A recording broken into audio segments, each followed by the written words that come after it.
Another type of sale is an actual asset sale, direct sale. This is sale of ownership of the right to a physical product.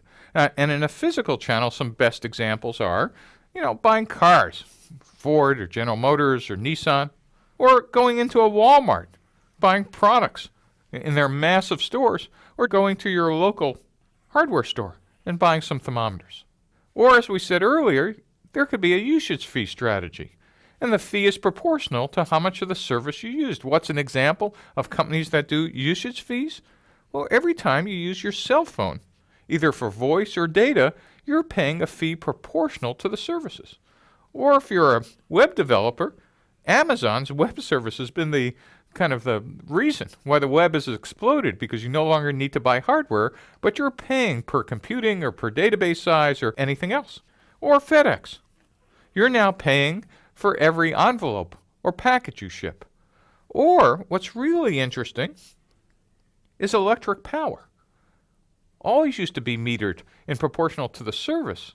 But now new solar companies have decided that instead of selling solar panels, their business model is we'll install the panels for free, but we'll also become a utility. These are usage fee revenue strategies. Subscription fee. Instead of paying per use, why don't we pay kind of a flat fee every month for continuous access to a service? What's an example of that? Well, Salesforce.com.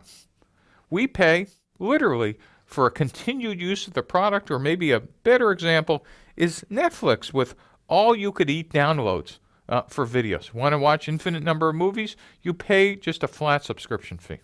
There are other revenue models, like renting. We rent houses, but the best example for me is Chegg in the book business.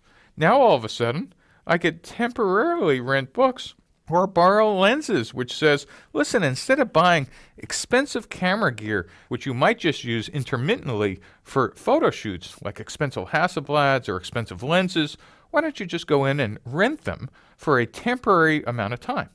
And of course, in the U.S. and overseas, car rentals are the exact example for transportation. Instead of buying a car in every city, when you get off a plane, it's very easy, and we just kind of take for granted that you could have temporary access to automobiles, drive them for hours or days, and return them. Another type of revenue model is licensing. It's a fee for use for intellectual property, IP. What's an example of using somebody's IP? I can't think of one.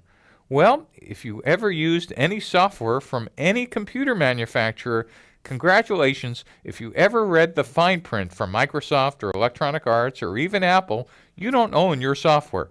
You're actually using it under a license. Surprise! That means you can't duplicate it and make 1 million copies and give it away to your friends. You have agreed with Microsoft or Electronic Arts that you're just licensing it for use on one computer, or if they're feeling generous this year, maybe your laptop and your phone and one desktop machine, but you do not have infinite rights to their intellectual property. Another type of revenue strategy could be an intermediation fee.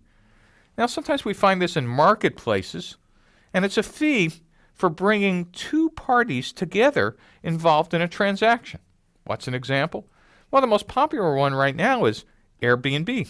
They don't own all those places they're renting, but what they do is essentially a dating service between you and someone who wants to make money in renting their apartment for a night or a couple nights. So you, the traveler who need a place to stay but don't want to stay in an expensive hotel, use their site as an intermediary.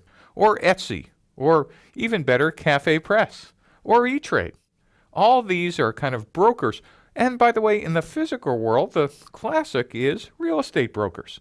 They don't own the house and they don't own you, but they're a matchmaking service between you and the property you want to buy.